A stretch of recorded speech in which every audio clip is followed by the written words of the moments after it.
I'm Brittany Lewis with Forbes Breaking News. Senator Tom Carper celebrated the CHIPS and Science Act on the Senate floor Thursday. The $280 billion package is designed to boost domestic microchip production. It's also intended to make the U.S. more competitive against China. The House passed the CHIPS Plus bill in a bipartisan vote Thursday, sending it to President Joe Biden's desk. Carper claimed that the vote marks, quote, an important step in providing America the authority to set the rules of the road for a 21st century economy. Madam President? Senator from Delaware. I've been informed we are not in a quorum call. Is that correct? That is correct. In that case, I won't ask to vitiate it. I do have 8 requests here for committees to meet during today's session of the Senate. They have the approval of both the Majority Leader and the Minority Leader. Without objection. Madam President, I rise today to discuss the CHIPS and Science Act, a bill approved by the Senate yesterday, and I'm told just approved literally in the last several minutes by the House of Representatives, a bill that I'm proud to be able to support, along with many of my colleagues. This bipartisan legislation will invest in our nation's semiconductor industry, strengthen America's manufacturing competitive edge over foreign competitors, and reduce supply chain burdens over that exist with respect to our country and our people. Yesterday's vote marked an important step in providing America the authority to set the rules of the road for a 21st century economy. I was pleased to join so many of our colleagues in support of this bill so that states like Delaware, like Nevada, can continue to punch above our weight in the global economy for years to come. Madam President, we probably all heard the saying before, today they don't make cars like they used to. Well, some of my colleagues know, many folks in Delaware know, I can attest to that personally. For 2 decades, I drove a 2001 Chrysler Town & Country minivan, a silver one, affectionately called by many the Silver Bullet. It had 600,000 miles on it. When I went to the DMV and took with me the young man that wanted to buy it, and they asked me how much I was going to sell it for, and I said $1. And the lady there at the desk at the DMV said, well, what you have to do, all I had to do is turn it over and sign on the title on the back, $1.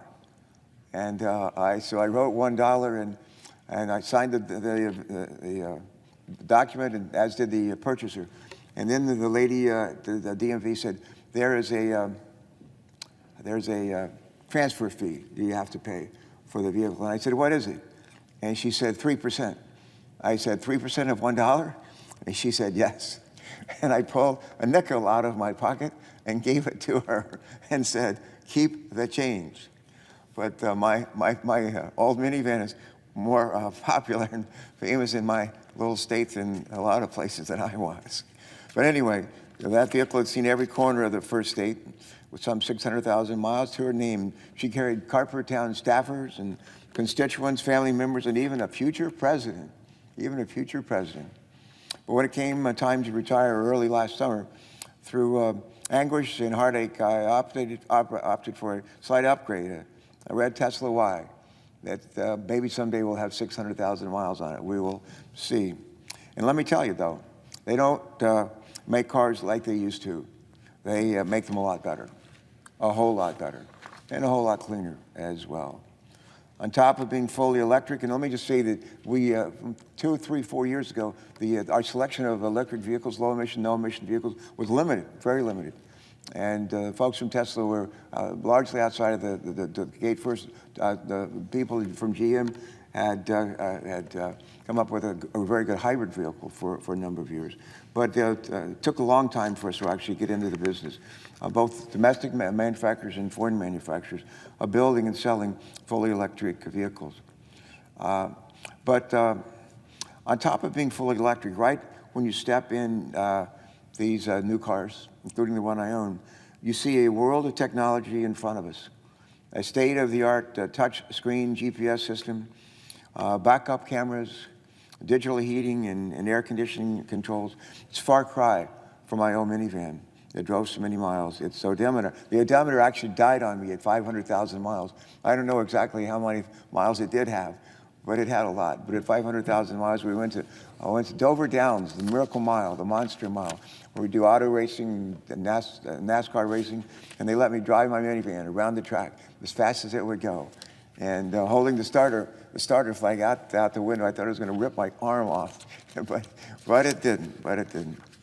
But one ride in a car like my new one, and it's clear automotive technology and the American economy have drastically advanced in the last 20 years. That's thanks in part to the advances of semiconductor technology, or as we sometimes say, chips. Now, folks at home might have read about chips. They may have heard about some connection with semiconductors and our supply chain woes on the nightly news. But they still wonder what that has to do with their everyday lives. So here it is, a little bit of Chips 101. A little bit of Chips 101 before I get in my new vehicle and head for the Delaware State Fair as fast as I can go, legally. Chips 101. A semiconductor, oftentimes referred to as a chip, is commonly used material in tech manufacturing made of elements like silicon that are valued for their ability to manage the flow of electricity. In our technology, a chip as small as a puzzle piece or even smaller than a fingernail is vital to creating the phones that we carry in our pockets, in our purses. The washing machine on our basement, the television in our family rooms, and yes, all that technology in our new vehicles.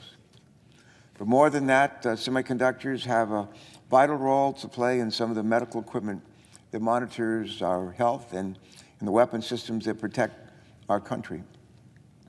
But after 2 years of the COVID-19 pandemic and an economic shock, unpredictable shutdowns along with labor shortages and logistic failures have led to severe supply chain constraints. And these supply chain issues have caused the same inflation that Americans have seen play out in empty shelves at their local grocery stores or in new technology that they've saved up for years to buy but are having a hard time finding it on the market as of late. Just last month, Senator John Cornyn and I chaired a Finance Trade Subcommittee hearing, and it was a hearing on supply chain resiliency. And we did it in order to take a look at what's causing supply chain backlogs and hurting American consumers. We heard that day from the experts about the need for greater investments in semiconductor manufacturing here at home, and about the vulnerabilities we face when companies thousands of miles away, maybe on the other side of the world, can determine the economic success of entire American industries. Because our manufacturing sector relies on this technology, we're beholden to the companies who produce semiconductors, and we're hamstrung by the delays that slow these companies down. That's increasingly a problem when America's share of global chips production drops from 37% in 1990 to just 12% today, or when more than 75% of chips are manufactured in Asia on the other side of the world. This reliance on foreign manufacturers makes our economic and our national security vulnerable to geopolitical shocks from halfway around the planet. And that's a problem for companies in my state of Delaware, and your state of Nevada, Madam President. But one of the companies that I would mention from our state is Hologic. And they're located in Newark, Delaware, near the University of Delaware, northern part of our state. They rely on a reliable stream of chips to produce mammography machines.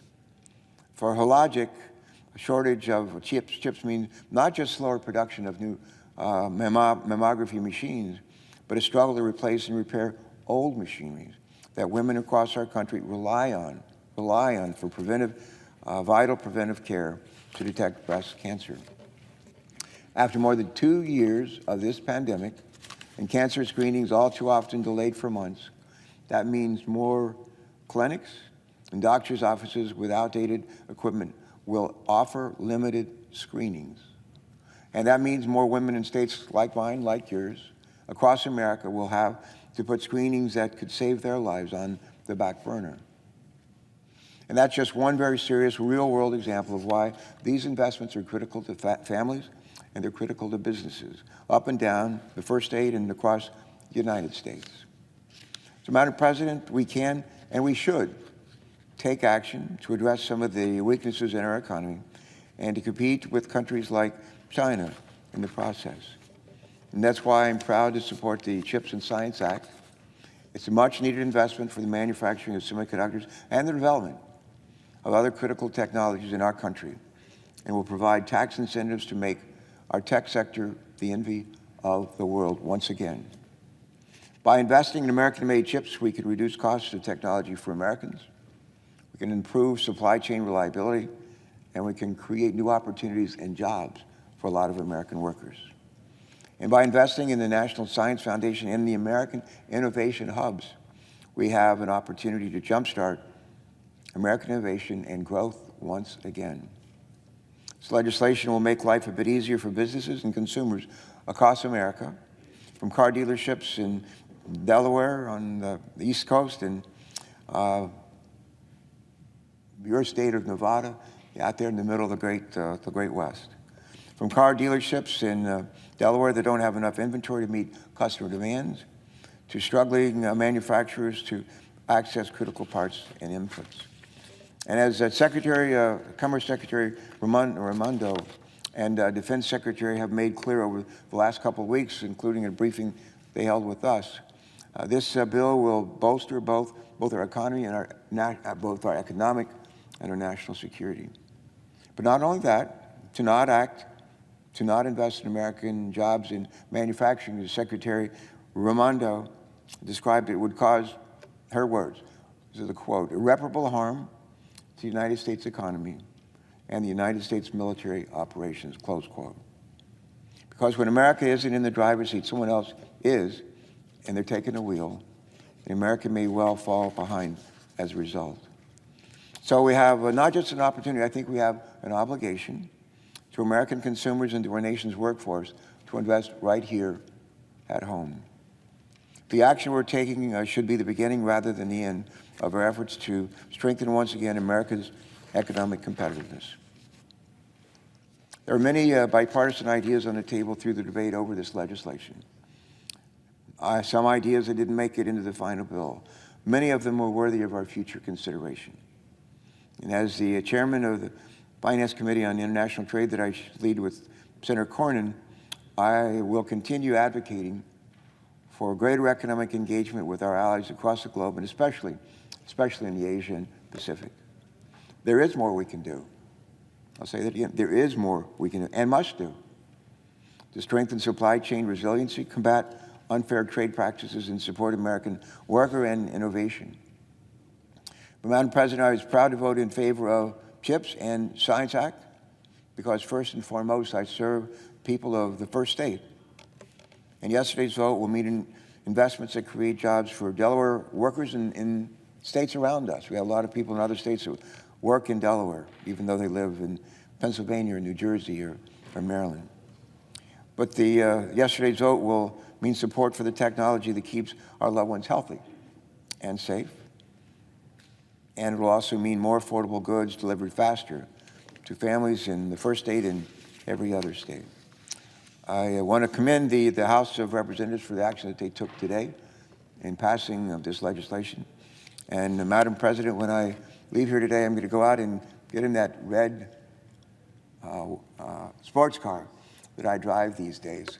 And it has incredible music. It has just incredible music capabilities, as you probably know. You know, most cars have that these days. And I think the first I'm going to head for the Delaware State Fair, which I love. First time I ran for office, that was sort of like where I announced it a million years ago. And I probably pick out some music to listen to. And the first song I think is a Willie Nelson song. And it's a Willie Nelson song, On the Road Again. And I'm going to get on the road again and head for the first state for the Delaware State Fair and look forward to meeting a lot of people. Wish you a great weekend. And my colleague Dan Sullivan from Alaska, Marine Colonel, is about to take the floor and have at it. So Dan, it's all yours. Madam President, I yield the floor.